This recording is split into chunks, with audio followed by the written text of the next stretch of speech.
अहम खबर शामिल करेंगे। अपडेट कर रहे हैं कि इंसदाद दहशतगर्दी की अदालतों ने शाह महमूद कुरैशी को दोनों मुकदमात में बरी कर दिया है। इंसदाद दहशतगर्दी की अदालत ने शाह महमूद कुरैशी को 9 मई के मुकदमात में बरी कर दिया है। इंसदाद दहशतगर्दी की अदालत ने शाह महमूद कुरैशी को 9 मई के दोनों मुकदमात में बरी कर दिया है। इंसदाद दहशतगर्दी की अदालत ने शाह महमूद कुरैशी को दोनों मुकदमात में बरी कर दिया है।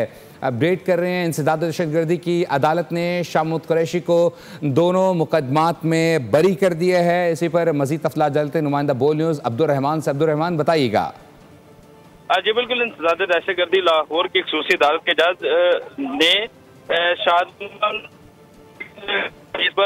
और जो राहत बेकरी के करीब जो है गाड़ियां जलाने के मुकदमे में शाह महमूद कुरैशी को दोनों मुकदमात में बरी कर दिया, जब अदालत ने आलिया हमजा हुसैन जवेद को 5 साल की सजा का हुक्म सुनाया है।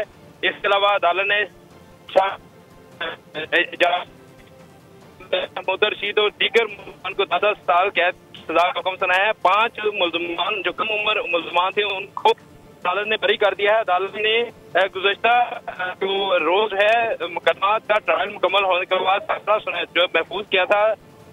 मंजर अली गिल जो दहशतगर्दी लाहौर की खसूसी अदालत के जज है, उन्होंने गोड़कपुर जेल में मुकदमे का फैसला सुनाया है। इन मुकदमात में 5 जो मुल्ज़म है वो जेल में हैं, जिनमें शाह महमूद कुरैशी भी शामिल है। तमाम शाह महमूद कुरैशी को अदालत ने दोनों मुकदमात में किया है और अदालत की तरफ से फैसला सुनाया गया है कि शाह जो मियां महमूद रशीद हैं, जाज चौधरी हैं, उमर सरफीमा, इनको 10 साल कैद की सजा का है। इसी तरह जो खवातीन मुल्जमान हैं आलिया हमजा और इसके अलावा जो सरन जवेद हैं, इनको 5 साल की सजा का हुक्म सुनाया है। 5 कम उम्र मुल्जमान को अदालत है। जी सब्सक्राइब करें और बेल दबाएं ताकि कोई खबर रह न जाए।